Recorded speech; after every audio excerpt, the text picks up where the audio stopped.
After offering to leave Chelsea and even deciding to sell the club, Roman Abramovich tried his best to distance himself from English football. The Russian billionaire's association with Vladimir Putin was always going to cost him once his country attacked Ukraine. And now things have taken a turn for the worst, with the oligarch's accounts frozen by the British government. Is this the end of Chelsea as we speak?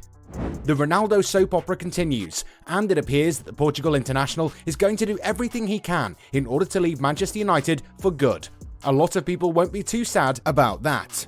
Real Madrid were the architects of one of the greatest remontadas of all time. Los Blancos were down and out, and then PSG did what PSG do best. They decided to make things difficult for themselves, and the Spaniards took full advantage of the situation. There was a time when Netherlands international Quincy Promes was linked with the best teams in Europe. Today, the winger is going through a turbulent time due to his alleged involvement in criminal activity.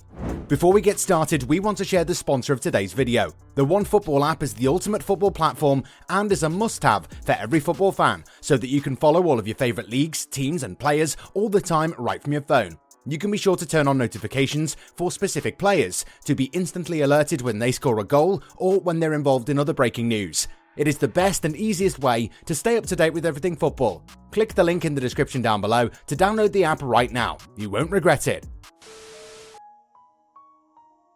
For over a year, Quincy Promes has been in trouble with the law. The Dutch press reveals that the Spartak Moscow player is suspected, among other things, of attempted murder and of belonging to a criminal organization. A footballer's life can change overnight, and here we're not talking about a career-changing injury.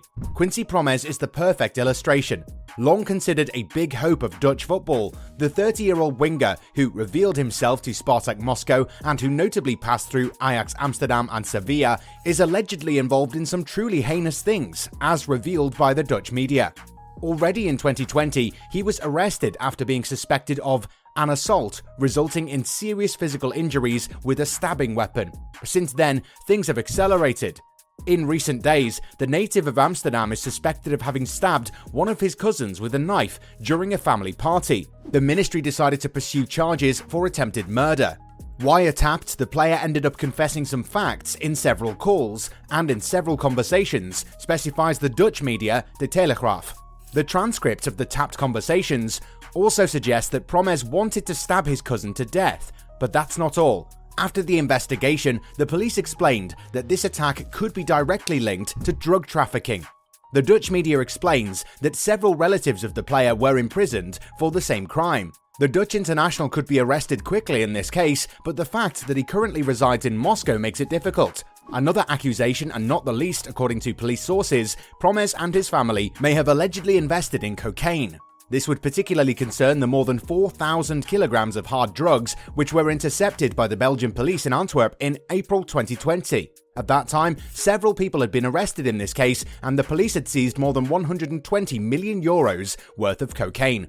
Promes is directly suspected by the authorities of participating in a criminal organization, as revealed by De Telegraaf, who explained that the player's lawyer considers the suspicions of the public ministry towards his player to be inexplicable.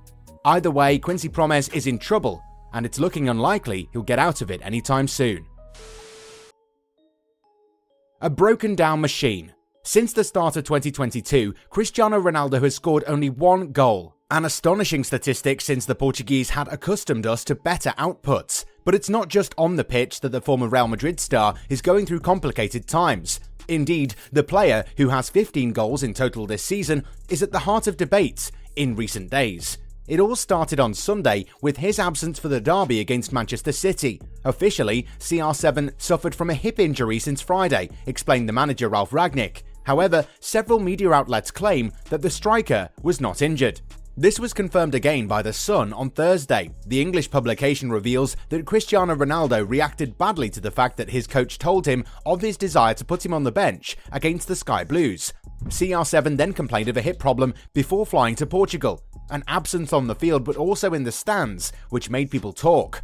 On Monday, The Athletic revealed that the Man United dressing room had turned against Ronaldo, a senior figure who failed to come to support his team in the stands during a very important derby.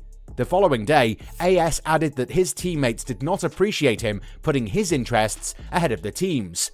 They also found it hard to understand why the player would save himself for the Champions League match against Atletico Madrid next week when the club has essential deadlines before.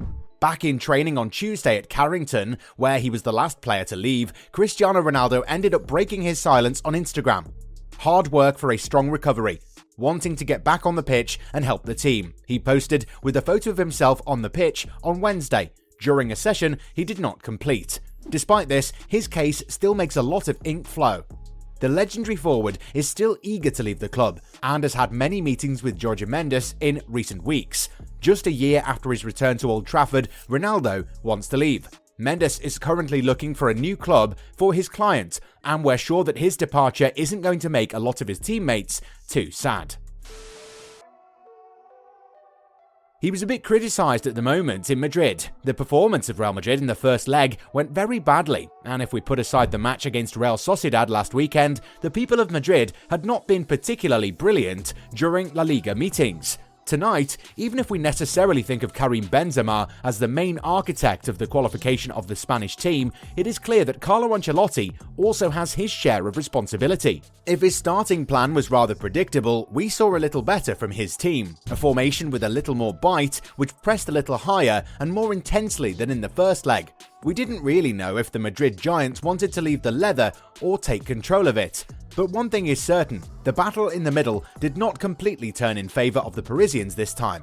It is especially upfront that the Ile-de-France residents worried about the Madrid rearguard, with the inevitable Mbappe. Real Madrid therefore knew, in a way, to limit the number of options available to PSG to attack. But it was especially during the match that Carlo Ancelotti managed things well. Well helped by Donnarumma, his team notably managed to give the Parisians a hellish half hour thanks to Camavinga and Rodrigo coming into play a few minutes before the goal. The two men who took the places of Kroos and Asensio brought much more solutions and speed to the game. The same for Lucas Vazquez, who entered after the equaliser, quickly became much more dangerous. Ancelotti did what Pochettino failed to do: read the game and react. Changes are made when a team is tired, and the moment Kroos and Asensio started showing signs of fatigue, the Italian tactician made the necessary adjustments. To cut a long story short, Real Madrid's remontada was one for the ages. It wasn't just a great comeback, it was a coaching lesson for the ages. He had quickly sensed the danger coming. Shortly after the start of the war in Ukraine, Roman Abramovich, like all Russian oligarchs with interests in the UK, knew that he was in the hot seat. To avoid seeing his club Chelsea being hit hard by drastic sanctions, frozen assets for example, put in place by the British government, the Russian billionaire had therefore put the Blues up for sale. Abramovich's objective was simple: to get away from Chelsea as quick as possible and thus allow the London team not to be a collateral victim. Except that the reigning European champions have still not changed hands, and the owner has just been harshly sanctioned by the local authorities. In any case, this is what the English media are announcing in chorus. Roman Abramovich has seen his assets frozen, is now banned from transactions with British individuals and companies, and is banned from travelling. A sanction justified by Prime Minister Boris Johnson. There can be no refuge for those who supported Putin's vicious assault on Ukraine. Today's sanctions are the latest step in the UK's unwavering support for the people of Ukraine. We will be ruthless in pursuing those who allow the killing of civilians, the destruction of hospitals, and the unlawful occupation of sovereign allies. A decision synonymous with serious consequences for Chelsea. The club is allowed to continue its football-related activities. Thomas Tuchel's men will therefore be able to play their Premier League match tonight against Norwich. On the other hand, The Times announces that the sale of the club is suspended and that only a special authorization from the government can allow it to be carried out. The government has also indicated that Abramovich will not receive a penny if a sale is made. And that's not all. Chelsea can no longer sell match tickets. Only season ticket holders will be allowed to travel to Stamford Bridge. Any sale of merchandise is also prohibited. However, the stadium catering service remains open, but the worst is yet to come, since contract extensions and player transfers are, for the moment, prohibited. This is a huge disaster for a team which now prays that these sanctions do not spoil the summer transfer window.